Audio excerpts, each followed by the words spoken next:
There is a tape. It is 3 minutes long. It was recorded on the 22nd of May, 1968, by a single underwater microphone anchored near an island off the coast of Africa. That microphone was 821 nautical miles away from what it heard. On that tape is the sound of 99 men dying.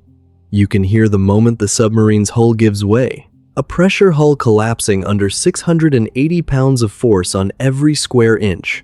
And then something worse. You can hear the wreck falling. As the shattered submarine tumbled 2 miles down toward the seabed, her torpedo tubes were still sealed. They were built stronger than the rest of her, so they held. And then, one by one, as the pressure climbed, they burst. 6 separate bangs, each one deeper than the last. 3,300 feet, 3,700, 3,800, 3,900, 4,500, 4,700. A dying ship, falling into the dark, coming apart in stages, and a machine on the other side of the ocean wrote all of it down. That tape still exists. And here is the thing that has haunted this case for almost 60 years. 3 of the finest acoustic analysts in the United States listened to that same recording. One of them heard an accident inside the ship, one of them heard a torpedo, and one of them heard a Soviet submarine. Same tape, same sounds. 3 completely different stories about how 99 Americans died. This is the USS Scorpion. She was a skipjack-class nuclear attack submarine, fast, quiet, and built to hunt other submarines. In February of 1968, she left Norfolk, Virginia, for a deployment to the Mediterranean. 99 men were aboard her. Her crew had a nickname for her, and it was not affectionate. Some of them called her the USS Scrap Iron. She was overdue for a full overhaul. The Navy had given her a shortened one instead, to keep her at sea, because in 1968 the Cold War was consuming every hull the fleet had. Her men knew it. Some wrote letters home about the state of the boat. On the way back from the Mediterranean, the Scorpion was given one more job. She was diverted to quietly observe a group of Soviet ships operating near the Canary Islands. Hold on to that order. It sits at the center of the loudest theory in this story. At 2 minutes to midnight, on the 21st of May, 1968, the Scorpion sent a routine message. She gave her position south of the Azores. She reported her course and her speed. She said she would be home in Norfolk in 5 days, arriving at 5 in the evening on the 27th. That message was completely ordinary, and it was the last thing anyone ever heard from her. The next afternoon, out in the deep Atlantic, something happened aboard the Scorpion. We know almost the exact second. 20 minutes and 44 seconds past 6 in the evening, Greenwich time, on the 22nd of May. We know it because the underwater microphones heard it, and then 22 minutes later, they heard the hull collapse. But at the time, nobody was listening. Those recordings sat unexamined. The system had not been built to watch for a dying American submarine. So the Scorpion was already dead, and the United States Navy had no idea. On the 27th of May, families gathered at the pier in Norfolk in the rain. They waited. The band was there. The boat was not. By evening, she was declared overdue, and one of the largest searches in naval history began. It went on for 5 months. The breakthrough did not come from a ship. It came from a mathematician.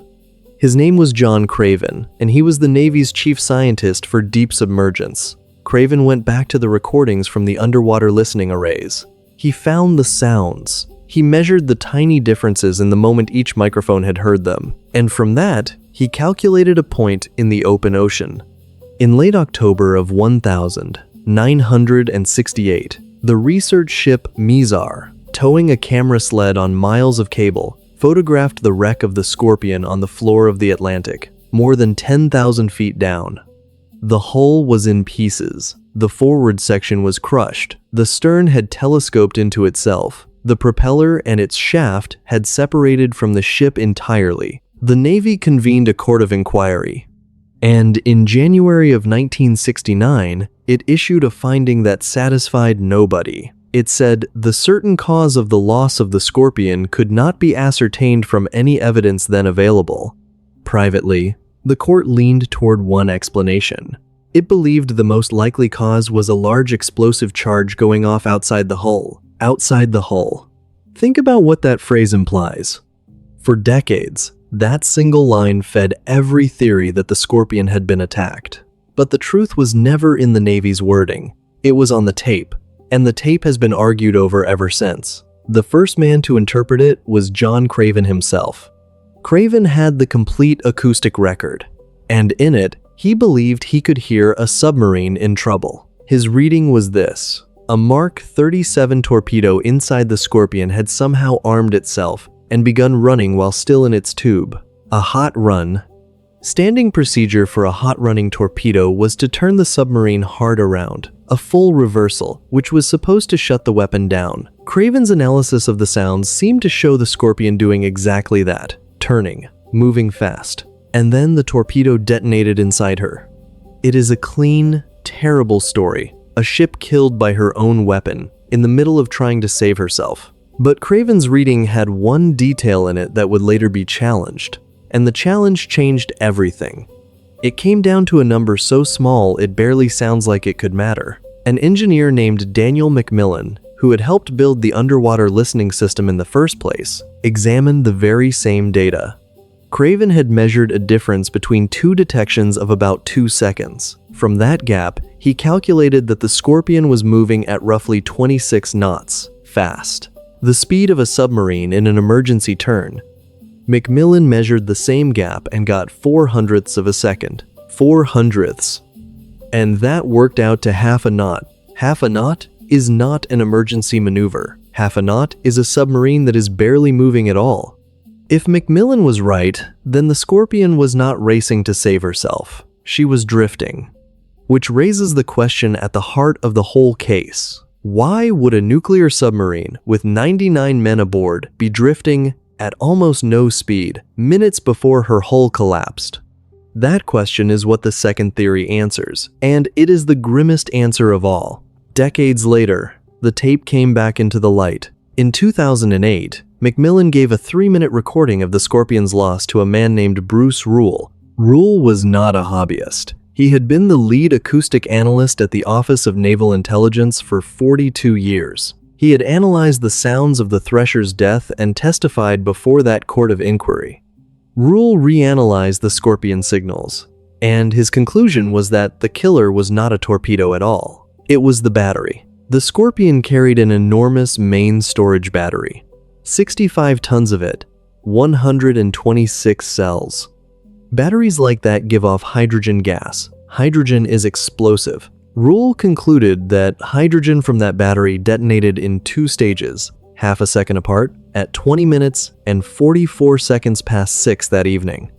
And here is the crucial part of his finding. That explosion did not breach the pressure hull. The submarine was not holed. She was not flooding. She was intact. But everyone aboard her was killed or incapacitated in an instant.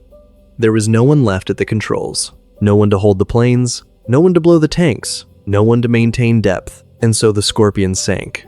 Slowly, silently, fully intact, with a dead crew inside her. For 22 minutes. 22 minutes of a nuclear submarine falling gently through the dark with nobody steering. Until at 1,530 feet the pressure finally crushed her hull. Then the wreck kept falling, and the torpedo tubes burst one after another on the way down, and that is the sound on the tape. There is physical evidence behind this. When the Navy's own structural analysis group examined a battery component recovered from the wreck, they described the damage as violent. Fragments driven at high speed into both surfaces of a cover. They noted it indicated the possibility of a battery explosion. And Rule's reading of the acoustic data directly contradicts the court's private conclusion. He found no signal of any large explosion outside the hull. No torpedo in the water. No second vessel. Which brings us to the third theory, the one that will not die. In 2007, the journalist Ed Offley published a book arguing that the Scorpion was hunted and killed by the Soviet Navy. His case was that the Scorpion had been tracked from the Mediterranean to her final position and that a Soviet submarine attacked her there. In his reading, the same acoustic record shows a torpedo launch, then evasive action, then an external detonation. He argued it was revenge. 6 weeks earlier, the Soviet submarine K-129 had been lost in the Pacific. Some believed Moscow blamed the Americans. And there was a story about another tape. Offley wrote that in 1982, a student at a Navy anti-submarine warfare training center in Norfolk was shown a recording that supposedly captured an underwater battle between the Scorpion and a Soviet submarine. Rule examined that claim and rejected it flatly.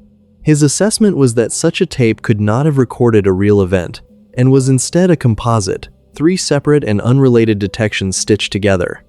The government's accused have always denied any encounter, and no evidence of a Soviet attack has ever been produced. But the theory survives because the Navy's own private finding pointed outside the hull, and because the men aboard the Scorpion had been sent to watch the Soviets. So where does that leave us? The wreck is still there, more than 10,000 feet down in the Atlantic, with 2 nuclear weapons and a reactor lying beside her. The official position of the United States Navy has never changed. The certain cause cannot be determined. And the tape still exists. 3 minutes of sound, recorded 821 miles away, containing the last moments of 99 men. The most technically detailed analysis, by the man who spent 4 decades doing exactly this work, says it was hydrogen from a battery, and that the crew died instantly, and that their submarine carried them down for 22 silent minutes afterward. But the Navy has never adopted that finding. The families were never given a certain answer. And the loudest story in the public mind is still the one about a Soviet torpedo. We have the recording of how they died. We have had it for almost 60 years. We simply cannot agree on what we are hearing. An accident in the battery well, a torpedo that turned on its own ship, or an enemy in the dark. You have heard the same evidence the experts did. Which one do you believe killed the USS Scorpion?